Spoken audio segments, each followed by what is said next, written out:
Hello, everyone. We're going to just wait a moment while everyone is logging in.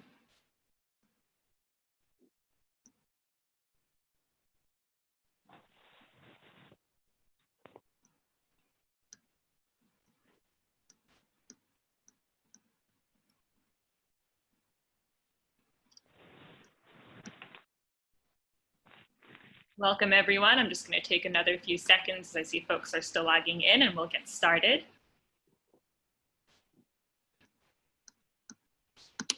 Okay.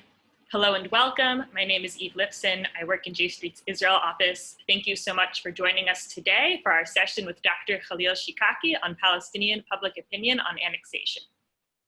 We are 6 days away from the date that the Netanyahu-Gantz government has set for beginning the process of unilateral annexation. The threat of annexation is the main topic we have been focusing on, both in our JStream webinars and also in JStreet's advocacy on the Hill. In today's webinar, we will be zeroing in on how Palestinians perceive impending annexation and how the threat of annexation affects Palestinian views on peace, diplomacy, and solutions. I am thrilled to introduce Dr. Khalil Shikaki, who will be presenting the data from his most recent survey. Dr. Shikaki's recent polls are the first ones to research Palestinian public opinion since President Mahmoud Abbas announced his plans to sever ties with Israel and abandon the Oslo Accords in response to Israel's plans to unilaterally annex parts of the West Bank. Dr. Khalil Shikaki is a professor of political science and the director of the Palestinian Center for Policy and Survey Research. Since 1993, Dr. Shikaki has conducted more than 200 polls among Palestinians in the West Bank and the Gaza Strip, and since 2000, dozens of joint polls among Palestinians and Israelis. Dr. Shikaki's research has focused on the peace process, Palestinian state building, public opinion, transition to democracy, and the impact of domestic Palestinian politics on the peace process. So I will now turn it over to Dr. Shikaki to present on his recent findings. We'll follow his presentation with a Q&A, so feel free to drop your questions into the Q&A box, and I will be moderating that Q&A. So Dr. Shikaki, I pass it over to you. Thank you very much. It's a pleasure to be with you. I plan to talk about four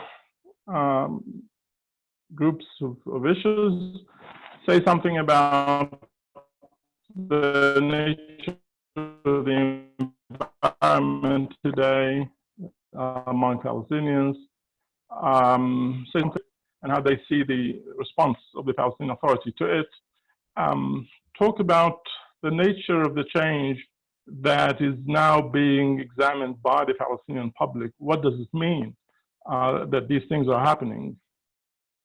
And finally, I'll say something about Abbas and why is Abbas doing this at this time?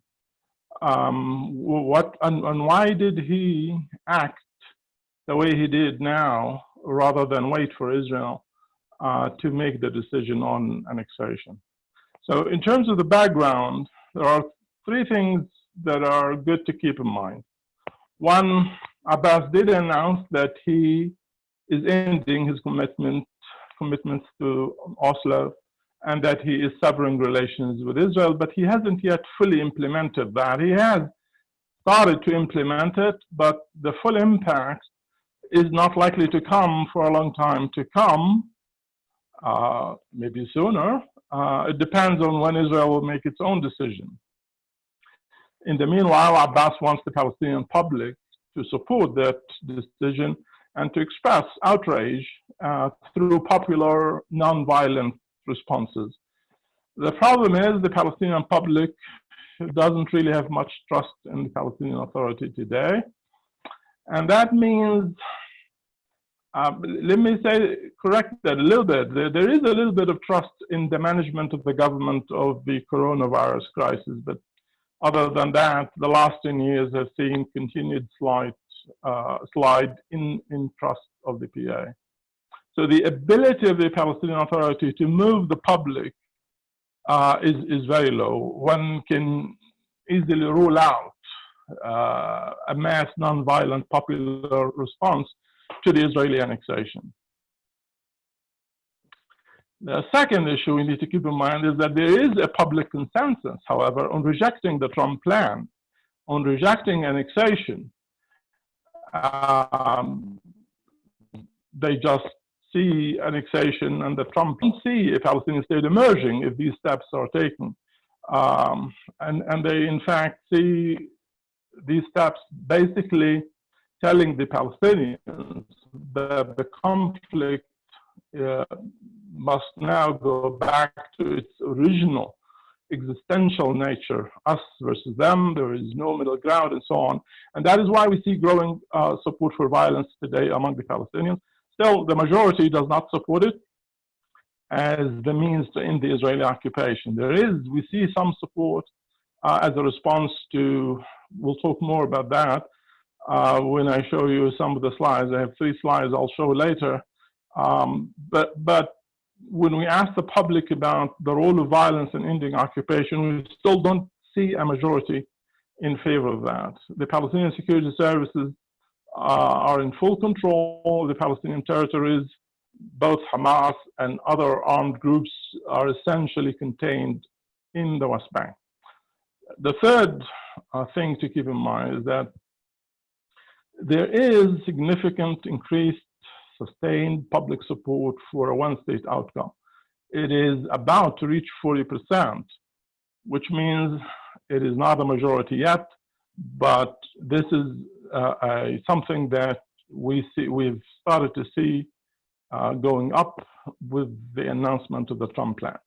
But let me first now talk about how Palestinians view the Israeli decision and how they, what does it mean to end the commitment to Oslo and to several relations, how Palestinians view that. The Israeli decision is seen as essentially turning the Palestinians into an enclave within Israel. If you annex the Jordan Valley and the settlements, you also, in addition to doing that, putting the Palestinian entity right inside the belly of the state of Israel, you're creating various minor non-contiguous parts inside the West Bank. That is how Palestinians view the Trump plan and the annexation as the means to affect that. How do they see the response? Well, they see the response as having the PA response as having 3 components. One is about security and the ending of security coordination. Now, in the eyes of the Palestinians, this has 4 implications. Implications are not yet with us, but this is what the Palestinians fear today. The question they ask themselves is, when will the Palestinian Authority end its counter-insurgency, countermeasures against violence against Hamas? This is not whether it will or will not. The question asked is when it will do that. Right now, the Palestinian Authority is still doing that, despite the fact that it had severed relations with Israel and stopped security coordination. The second related question is, when will the Palestinian Authority discontinue to directly or indirectly share urgent information or warn the state of Israel of imminent attacks? The PA is still committed to doing that, even though it has stopped security coordination. Thirdly, they ask themselves of when will the Palestinian security services, with or without orders from their senior officers, begin to engage Israeli soldiers, Israeli forces during Israeli incursions in cities in the West Bank. And finally, the last implication of this is when will the Palestinian security services stop enforcing law and order, not only in areas that require access to roads in Area B and Area C, if you're familiar with the geography, which require coordination with the Israeli army, but also in Area A. If it doesn't, then Palestinians ask themselves, if it continues to try and enforce law and order, say in Area B, Won't this lead to clashes without coordination between Palestinian soldiers or Palestinian security services and Israeli soldiers in streets in Area B and perhaps in Area C, areas that they need to cross in order to get from one town to the next? In other words, the public is essentially waiting to hear of when will Abbas informally or even formally abdicate responsibility in the security realm and throw the towel in despair, as they believe Arafat did back in the early days of the Second Intifada. The second dimension of what the Palestinian leadership has done is economic. Economic and financial relations, and here, in the eyes of the public, there are three immediate implications to that. And I want to show one of the slides, the first slide that I'm going to show you today. And it's about the anxieties among Palestinians. And you'll see that the top most important anxiety is about Israel stopping the transfer of the clearance funds. The clearance funds that Israel transfers on a monthly basis to the Palestinian Authority, these funds constitute about 63% of the PA budget. Without this money, the PA cannot pay salaries. Without salaries for 6 months, the PA begins to look totally impotent and begins to shrink and die. So this is one of the main concerns of the public. The public is definitely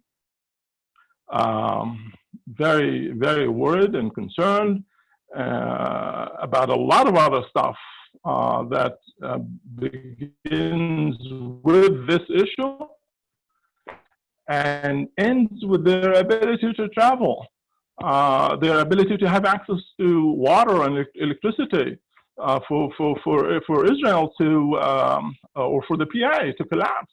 So all these are worried. But on the economic front, the second implication of the decision of severing contacts is import and exports. Again, if you don't have clearance funds, import and exports are likely to be affected. Things that come to Israeli ports will have to wait if they require coordination with the Palestinian Authority. And the third economic issue here is Gaza. Every single month, the Palestinian Authority transfers to Gaza $105 million. This is the largest amount of money that gets into Gaza. Without it, the market in Gaza is destroyed. One of the areas of concern that you see right in front of you right now is about patients from Gaza being unable. I'll talk more about this as I address the third dimension of the Palestinian decision. But for now, one of the things that the PA has already made is to stop the transfer of money to Gaza because it does not have the money. The question Palestinians ask, what will Israel do in this case? Will Israel send the clearance money to Hamas? Will Israel directly send this to Hamas in order to delay its next war with Gaza? What happens to every month the PA pays some, not the entire cost, but some of the cost of electricity that goes, this is paid directly to Israel, that goes to Gaza. Well, what happens to that? The border in Gaza, who coordinate with Israel, belong to the PA. They have left their posts on the border, and there is nobody right now coordinating. And Israel has a choice, of course, of directly coordinating with Hamas or finding some third party to replace the Palestinian Authority. On the economic side of things, there is no doubt that this is the fastest way to the collapse of the Palestinian Authority if these issues that I've just listed are not addressed. Thirdly, is the Palestinian Authority, in addition to security coordination being stopped, economic relations stopped, has also stopped all the coordination of all civil matters and basic needs with Gaza again, and the health issue. Some of you might have heard about the child who died yesterday because the child couldn't be sent to a hospital in the West Bank for treatment. There will be a lot of these cases. Gaza infrastructure is in terrible disarray, and the misery in Gaza, we will hear about every single day because of that. That is civil coordination. With civil coordination, the health issue can be addressed. Without it, the health issue becomes a nightmare. The second civil matters that is directly relevant to day-to-day lives of Palestinians, of course, is the civil register. Although Israel has allowed the Palestinian Authority to take care of IDs and passports and registration of kids, of babies born, but none of this exists until the Palestinians share that information with the Israeli civil register. Well, the Palestinian Authority has stopped sharing that. What are the implications to Palestinians? Well, you saw among the worries the concern about being able to travel. Why are people worried about not being able to travel? Well, because, there are many reasons why this could happen now. One of which, of course, is that they are issued new passports. But Israel doesn't know about new passports being issued because this is not being coordinated. So if you have a new passport that Israel does not know about, you can't travel. You have a child with you and you want to travel, but that child hasn't been registered in an Israeli computer, and therefore that child can't travel. So the entire question of free movement of Palestinians to other countries, but also within the West Bank. What if you are stopped at a checkpoint and they look at your child's ID and your child does not have an ID that they can recognize because their computer doesn't recognize that that child does in fact exist? The movement of the leadership itself and the movement of people, all of that is coordinated every day with the Israelis. As part of the civil coordination. Ministers going to Gaza, they can't travel. The PA is no longer able to have that kind of access to Gaza or access to travel anywhere in the world. Permits, laborers, thousands of laborers need permits. Businessmen, they usually go to the civil affairs department, which is now basically closed for business with Israel. What happens? Israel wants to take care of these tens of thousands of applications that comes their way. Maybe Israel can do that. But it is a gradual return of the Israeli civil administration with the lives of the Palestinians. The final issue here on civil matters has to do with access to water, electricity, and fuel. The reason this is critical is because who pays for that? It's the PA who pays for that. It's the PA that orders how much water you need, how much electricity, how much fuel. But the PA is not coordinating and is not going to be asking the Israelis for this because there is no coordination. So the people, again, one of the concerns is about that. So all of these things, all the concerns and anxieties that you see in this slide are not coming from thin air. It is coming from the understanding of the public of the implications of what the Palestinian Authority, of how the Palestinian Authority is responding.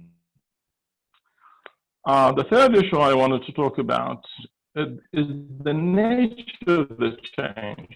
So we see the change in terms of daily lives, but what about the big picture? What's in the big picture? Well, basically, you have things that have been built sustained over the last 30 years. And they are about to crumble one after the other with no one devising a replacement. Let's start with Oslo. Oslo rules, these are the rules of the game that have governed how Palestinians behaved, how Israeli-Palestinian relations plays out every day. What rules will now replace the Oslo rules and affect, therefore, the daily lives of the Palestinians? With rules, things are predictable. Without rules, things are no longer predictable. There are no terms of reference anymore. And who is going now to set terms of reference? Well, if it comes to the Palestinians, they will say international law. But Israel isn't going to accept international law as being the terms of reference. So who decides what terms of reference would be replaced? Obviously, there will be de facto rules that will emerge. But when one side is unhappy with the other, since these are de facto rules, they will break them. And so from now on, there will be a competition for setting rules. And these will be very different from those of Oslo. I do want to show you now the second slide that we have. And that slide is basically an answer to the question, what should we do? What should the Palestinians do? And so the Palestinians now begin to write their rules. What is it that they want the Palestinian leadership to do? Well, they support what the Palestinian leadership has just done.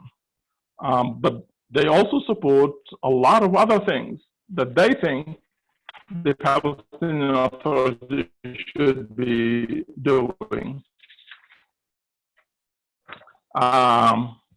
They said earlier, they're not really likely to engage in this because of the lack of trust in the PA. If it is the PA that is leading the effort, there won't likely to be a lot of, they support it, but they're not likely to participate in it. They support a return to armed struggle. This does not necessarily mean they will participate in it, but that is certainly one of the things that they want. And those who can supply violence will try to do so. They won't do that now because the Palestinian Authority remains strong and effective. But if the Palestinian Authority begins to collapse, then who is going to maintain the peace and quiet? Given the fact that we see this demand, and this demand will probably increase in the future once things begin to worsen. And there is a demand to abandon the two-state solution and embrace a one-state solution. I'll talk about this in a minute. Now, there is a group of Palestinians. It is not small. It's a little more than 1/3. Basically say we should respond by developing our own plan, a detailed peace plan of our own as a counter proposal. This is something that the Palestinian Authority has ruled out so far. It will not do that, but clearly there is a constituency among the Palestinians, not the majority clearly, but there is a constituency. If you look at the slide, you'll see that this constituency is larger in the West Bank than it is in Gaza. And this demand is not going to be pressed on the PA, I believe, as we move on, because there will come a lot of other issues. So I've spoken about the rules. I just want to say a little bit more about this one-state issue. As a replacement, there is no future for the two-state solution. As Palestinians now think, they have been reaching this conclusion for a while. The question is, what replaces it? There are essentially three possible alternatives to it that the Palestinians can accept or reject. Hamas' vision of one state, and most Palestinians today reject that. A one democratic state for Jews and Palestinians, one person, one vote. And today we see the support today is 37, but it looks like this is something that could pick up significantly in the future, in the near future. And thirdly, there is what some Israelis would prefer, which is to create a de facto one state on the ground as a de facto one state reality, but it is characterized by a system of apartheid because the Israelis set the rules and the Palestinians are half of the population living between the river and the sea have absolutely no role in deciding how to run their own lives because Israel decides that in its own parliament for them. The third is also, you can see this in the slide in front of you, is what replaces diplomacy and negotiations. If there is no diplomacy and negotiations, what is there? Non-violence, likely, as I said earlier. International law, Israel is going to oppose that. Violence, well, that's where I think we will begin to see the public heading. But once Israel goes ahead with annexation, once people begin to feel the pain and suffering, there will be a desire for revenge and there will be demand for violence. The fourth issue that reflects change that needs answers is what happens if the PLO disappears completely or is significantly weakened? Who replaces it? That's another question that Palestinians ask. In previous surveys, we have found that the PLO is one answer, but most people don't think that the PLO is capable of doing anything. They see the PLO as a symbolic entity that has no capacity, that has no structure, that has no rules, that has no money, that has no army. What can the PLO do? And so then they turn around themselves and they see the factions, and Hamas will present itself as the one that can replace the Palestinian Authority. That's one. Clearly, there will be others who will present their own answers as to how to fill the vacuum that will be created by a weakened or a disappeared PA. Responsibility for the daily life of Palestinians. Will Israel step in? Will Israel resend its army and civil administration? Most Palestinians think Israel is not going to do that, and most Palestinians don't want Israel to do that. But that is one question that Israel will have to answer, particularly if the Palestinian Authority does indeed collapse or reaches a point where it is not able to provide services. For example, with permit issues, Israel has already stepped up and said, come to us directly and we will give you the permits. Well, what about the health issue? What about the need for water, electricity, and so on and so forth? So if Israel begins to come back gradually and put itself in place of the PA, then we go back to full Israeli reoccupation or anarchy. If nobody fills the vacuum, then there will be anarchy. And the final issue that will be raised, I have no clear vision of how this will translate in the future, but it's about the regional ramifications. What happens in Jordan? Is Jordan the same Jordan? The treaty with Israel, our surveys show the Palestinians do not have any trust in anybody from outside coming to their aid. Not Jordan, not Egypt, not the Gulf Arab countries, not Europe. So they feel they are on their own, that all these actors are not going to step in. So where would they push their own Palestinian Authority, or where will their political parties take them? What kind of alignment will happen? Would the PA or would Fatah or for example, find friends in Turkey or even Iran rather than in Egypt and Jordan if Egypt and Jordan do not come to their aid? My last question that I will try to answer is, why is Abbas doing this? Why is the Palestinian Authority? Abbas, by the way, has been, throughout the period in which he has been president, has been a status quo man. He's a non-Arafat. Why is he doing this? He hasn't done it in the past, even though the Palestinian Authority has been divided and under his rule has lost all legitimacy, economic conditions have been deteriorating. Israel has been chipping away at his jurisdiction. Most recently, a few months ago or 9 months ago, near Jerusalem, when Israel decided to demolish homes that had permits issued by the Palestinian Authority in area that is under the control of the Palestinian Authority. And Abbas at that time threatened to do exactly what he had done now. Why is he doing it now? I think because he has reached a point where he thinks the balance of interests between Israel and the Palestinians have reached a point where Israel is more interested in keeping the PA than the Palestinians are.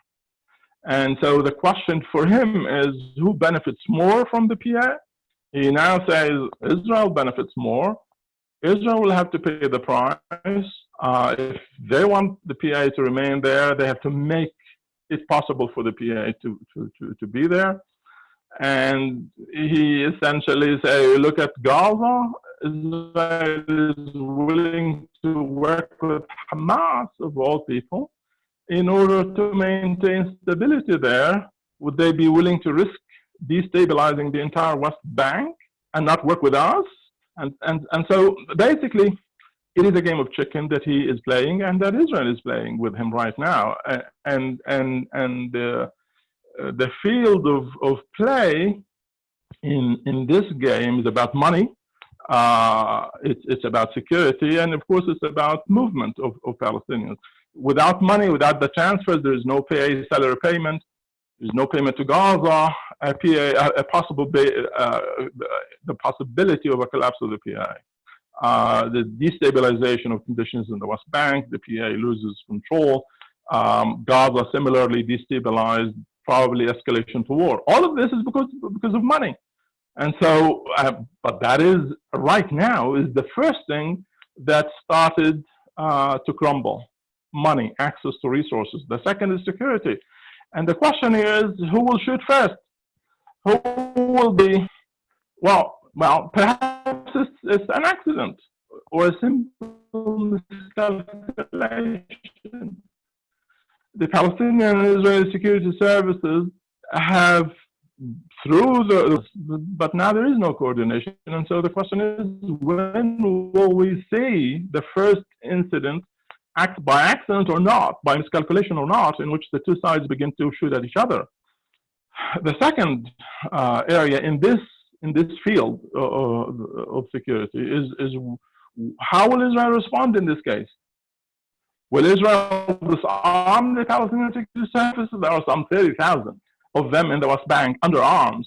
And if Israel decides to disarm them, will they cooperate in this? Or will they transfer their money to the Tanzim or Fatah militia, that is, or Hamas, or themselves join the Tanzim, the security services, members of the security services? And the third part of the third chip in the security field is of course, what will Fatah do with the Tanzim, its own militia? Here we're talking about thousands and thousands of people, probably tens of thousands of people throughout the West Bank, villages, cities, and towns, who basically can serve as a militia. Right now, they are not armed. But if Fatah decides to arm them, well, these people can control the streets, they can make life miserable for everybody. They can control access to towns and villages. If and when the PA collapses, Fatah might decide to activate the Tanzim as a replacement for the security services, and this could lead to clashes. Finally, the field where this is played is the movement, the leaders' movement, and the senior leaders of the PA. If Israel, after the first incident, puts Abbas under siege like it did to Arafat, well, that's the signal for Palestinians and for the security service and for everybody to begin another intifada. We at this point, it is not clear that things will come to that. But certainly this is one of the concerns, movement of leaders, movement of the public. If checkpoints are reintroduced, and it is no doubt a matter of time before Israel reintroduces a large number of checkpoints throughout the West Bank. What these checkpoints did during the Second Intifada will do during this period as well. They fundamentally radicalized the Palestinian public. The Israeli army made all kinds of mistakes throughout the Second Intifada, and definitely this was one of the biggest mistakes of all, because it radicalized the entire rural areas of Palestine, which were not actually taking part in the Second Intifada until the checkpoints started to basically make their life miserable, destroy their socio and economic lives. And of course, here again is the question of the access to Gaza. Gaza becomes on its own. Israel might have to reoccupy it, and might have to reoccupy it for a prolonged period of time, because there is no access to Gaza. The Palestinian Authority cannot be there inside Gaza. Okay, so I've described this sort of game of chicken and the fields where it is played and why Abbas did what he did. However, the Israeli leaders, Netanyahu, will say, Abbas is bluffing. And that, I'm afraid, is a problem for Abbas. The problem for Abbas is that the Israelis, not just Netanyahu, still think he's bluffing, even today. In a game of chicken, credibility is everything you have. Credibility of your threat. It's the most critical component of your game. And if you want to have any chance of winning, you have to have credibility. So here lies Abbas's Achilles heel. Or alternatively, Israel's fertile ground for miscalculation. I don't have answers, but I want to show you, I don't want to end at this point. I want to show you the third slide that I have for you. And the third slide is actually positive. It shows positive things that have happened in the last few months. It shows, for example, that the trust in Palestinian government in dealing with the corona crisis is higher than ever. It's never been this high, and this is particular for Shtaya is very good news. If you can see the slide in the West Bank, look at just the West Bank with satisfaction with Shtaya, it is 76%. That's beginning of trust being built between the Palestinian Authority and its leaders. We have never seen this before, by the way, ever, since the creation of the Palestinian Authority, perhaps with the exception of the first few years. The support for the two-state solution did not decrease this time. It increased. For the last 10 years, it has been decreasing time after time. Now we see it increasing. Support for armed struggle as means of ending occupation, in fact, has declined in 4 months. And on Israeli-Palestinian coordination, with regard to the health question, the findings show that the public actually supports it by two-thirds majority. And in the West Bank, it's 3/4 who say, yes, we support, we agree with the decision to coordinate with the Israelis on health matters to combat, to manage the corona crisis. These are, no doubt, very new findings.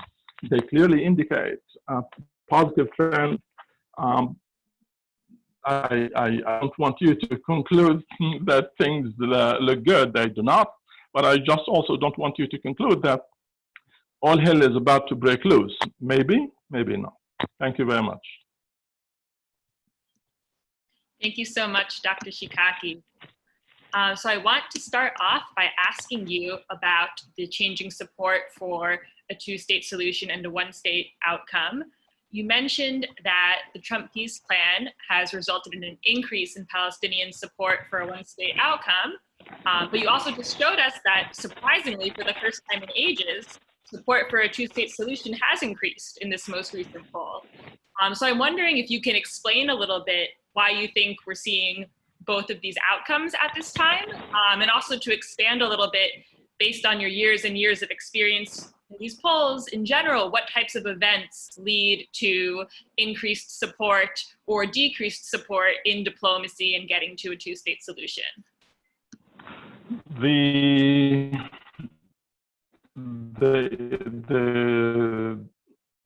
increase in support for the one-state solution has been the outcome, no doubt, of the Trump plan. The Trump plan basically convinced a good part of the Palestinian public, particularly among the youth, that really is no viable two-state solution here, that Israel definitely will not agree to end its occupation and allow the Palestinians to really have an independent state, one that is contiguous, have borders with its neighbors like Jordan, rather than living right inside the belly of the state of Israel as a statelet under Israel's control that is essentially a protectorate.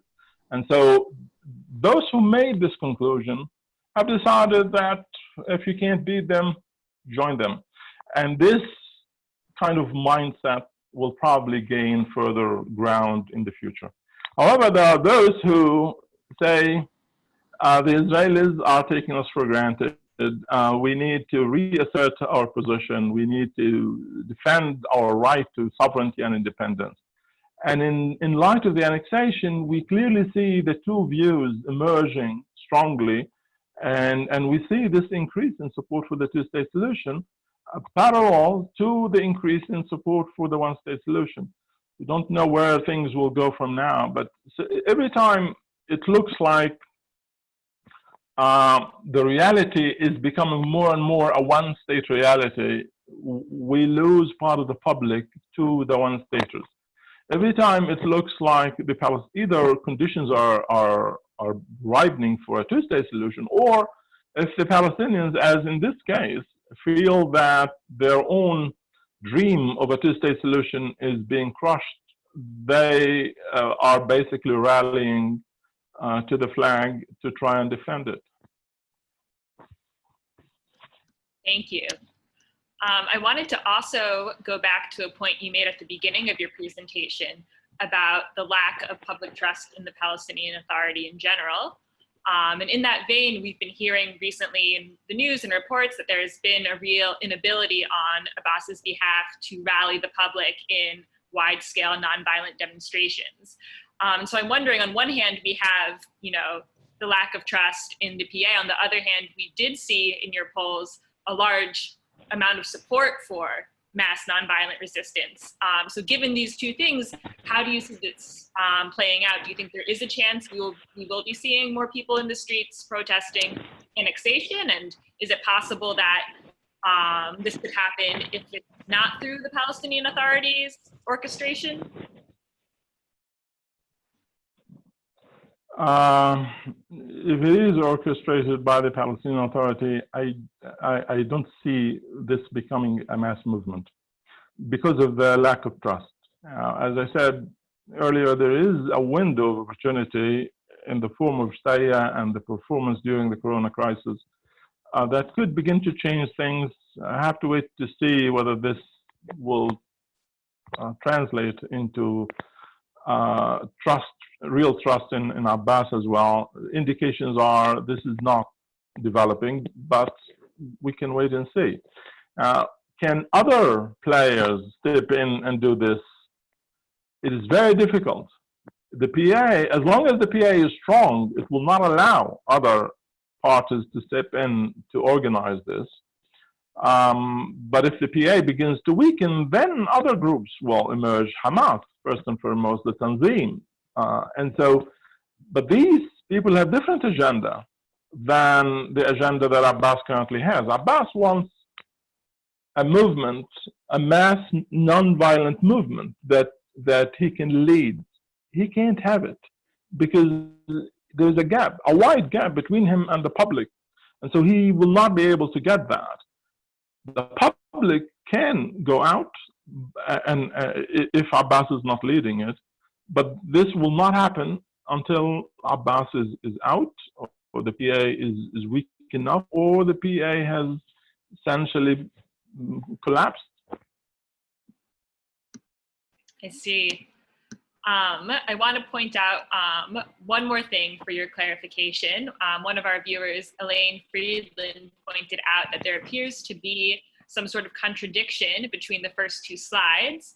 On one hand, we see that Palestinians are very concerned about the effects of severing ties with Israel, the way that could affect their lives, ways that we're already seeing in terms of permits and healthcare and economically.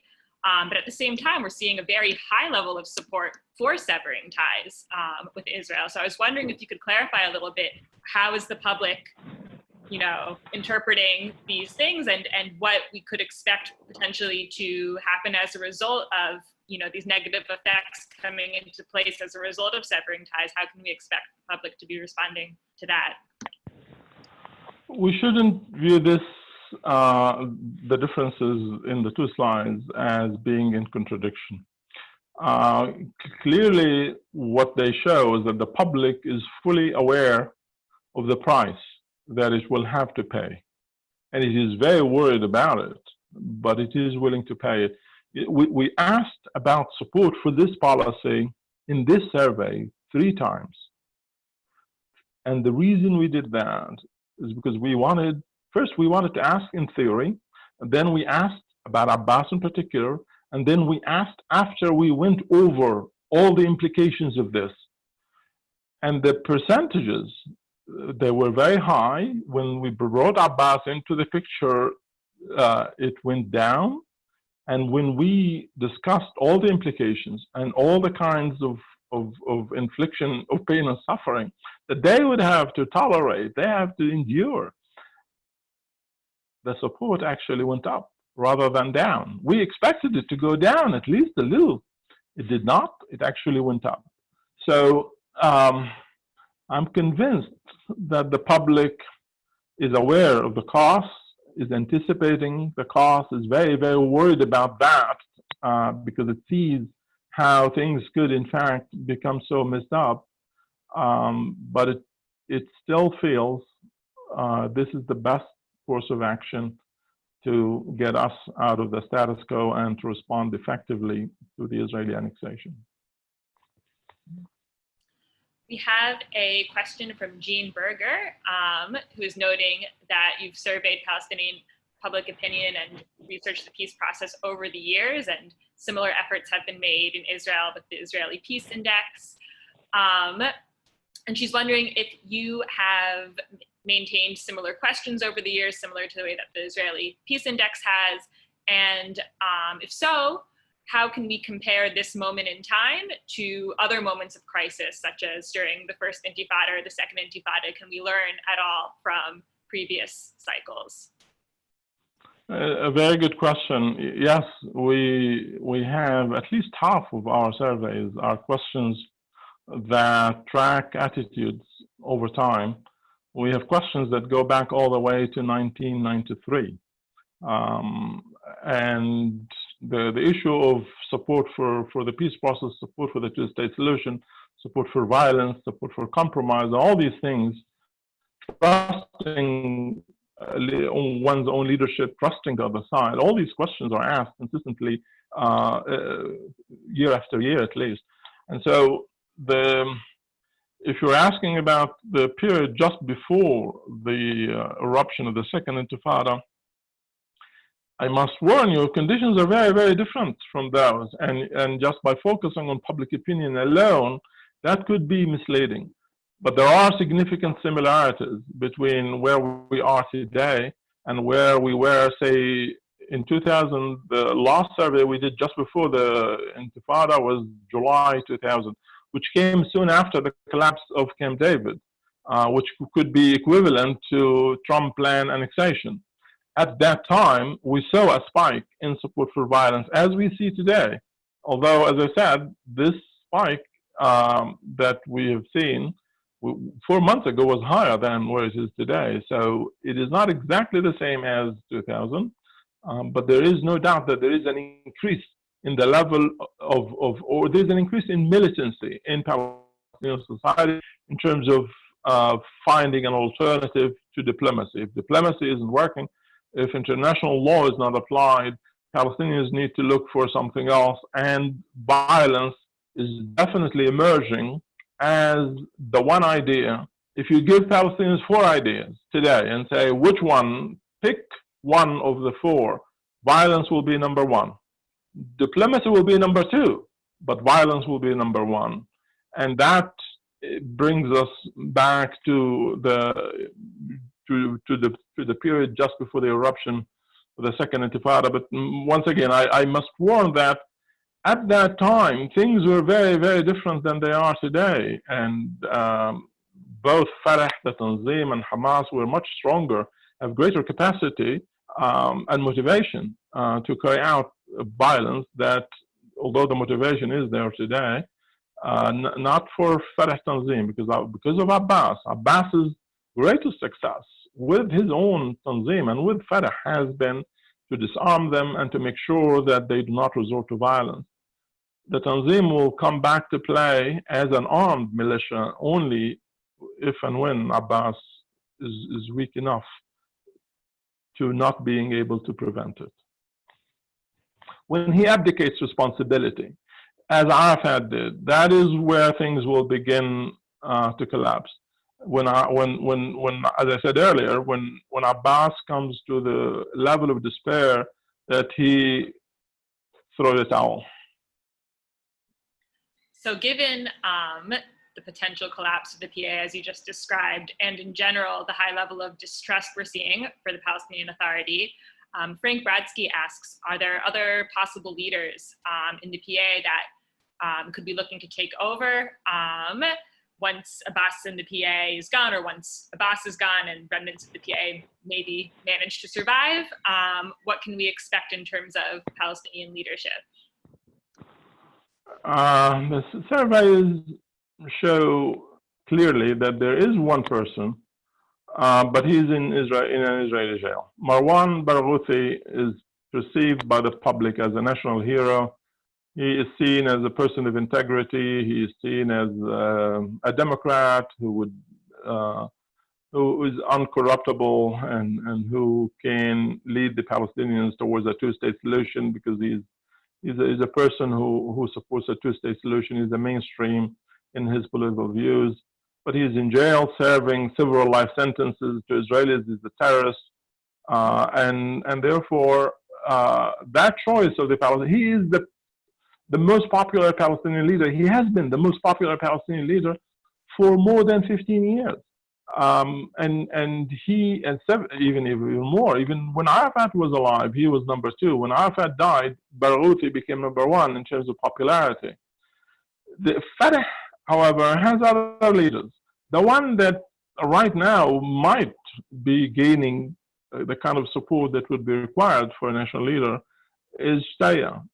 The problem of Shtaya, of course, is many people will see him as a managerial leader, not a national leader, as someone who can manage, as an economist who can manage the affairs of the country more effectively in terms of service delivery and so on. But is he able to build a reputation as a national leader? That is something that remains to be answered in the future.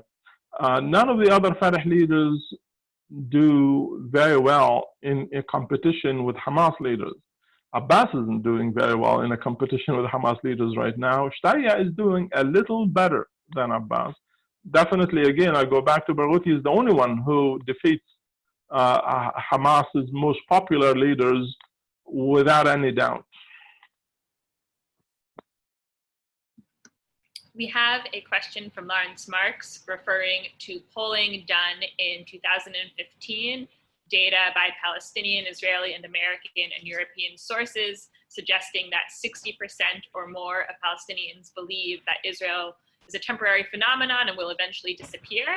I'm curious, first of all, are you familiar with this polling and your take on it? And then also, his question is, has this attitude changed in the last 5 years? I have not seen that. I'm not aware of that survey.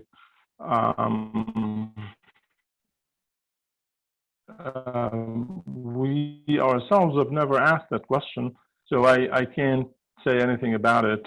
We've never tracked that question. The idea that Palestinians want to live in peace with Israel along the lines of two-state solution, 67 lines, Jerusalem shared two capitals, and so on, is definitely clearly established by 27 years of surveys. Now, if you ask Palestinians, just as if you ask Israeli Jews, if you can get everything you want, of course they would want everything. But if you ask them, would you be willing to, given the reality around you, this is what is being offered, would you be satisfied with that? Would you be content with that? The answer is yes.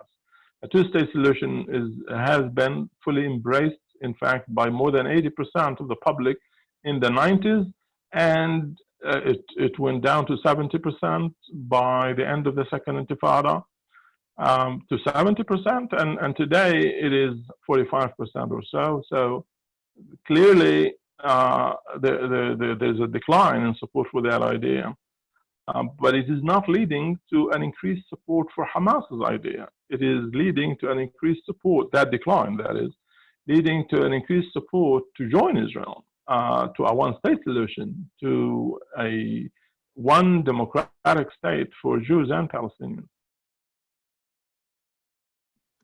Thank you so much, Dr. Shikaki. I think that's actually a great note for us to end on. So first of all, thank you again for your time.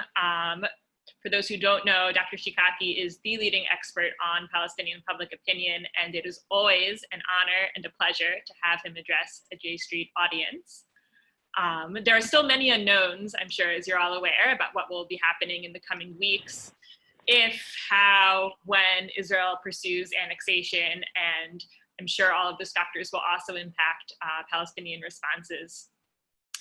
So in that light, I just want to invite all of you to join us for the webinars that we will be hosting next week as we lead into the July 1st date, and afterwards we will be hosting expert Dalia Scheindlin will be hosting a webinar with Israeli and American legislators, as well as an analysis after July 1st with Jeremy Ben-Ami and Daniel Levy.